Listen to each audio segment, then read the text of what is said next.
Imagine if the government started making rules for you and other people of your culture, such as you can't sit on park benches. And then even more rules were made. You can't even go to the park. This is what happened to the Jews when they were persecuted by the Nazis. Over a 5-year period from 1940, called the Holocaust, the Nazis murdered over 10 million people. 6 million of them were Jews, and 1.5 million of them were children, innocent children. These children were young and free, and their lives were taken away from them just because they were Jewish and not good enough to live. We are students at Moriah School in Wellington. Since 2008, we've been collecting one button for every child that died in the Holocaust. 1.5 million buttons.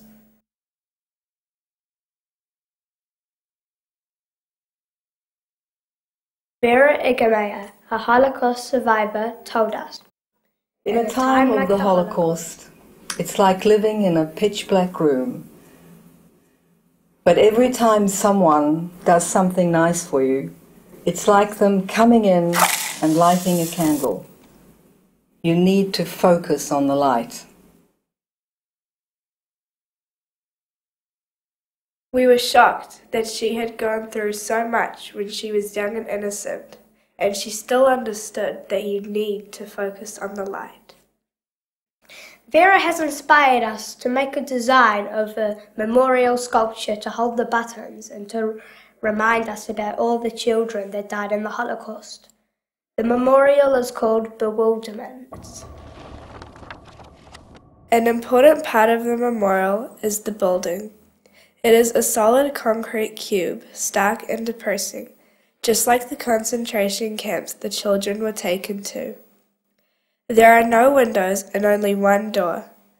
Each side has a large Star of David. Water running down the outside walls represents the tears of the children. When you enter the building, you step into a small room. You need a moment to be still and quieten your mind as you step away from the sounds and sights of the world outside. You can read the information about the Holocaust, about the Button Project and the Bewilderment Memorial. When you are ready, step into the maze. It will be dark and quiet. Let your eyes adjust to see the buttons. Stop for a minute and think about a child you know. It is tragic to think that if they were born Jewish in many parts of Europe before 1940, they may not have survived. As you walk through the maze, you'll pass 1.5 million buttons. That is one button for every child lost. Can you identify with them? Can you feel their hopelessness?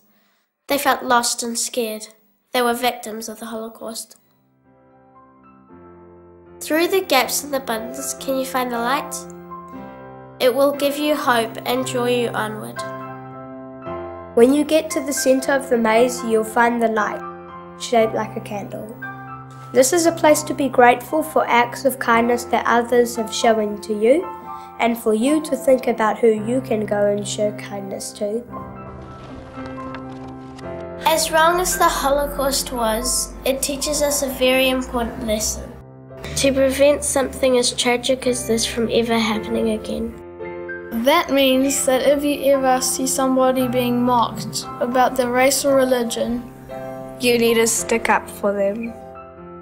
A little bit of teasing on the streets could lead to everybody ganging up on that race or religion.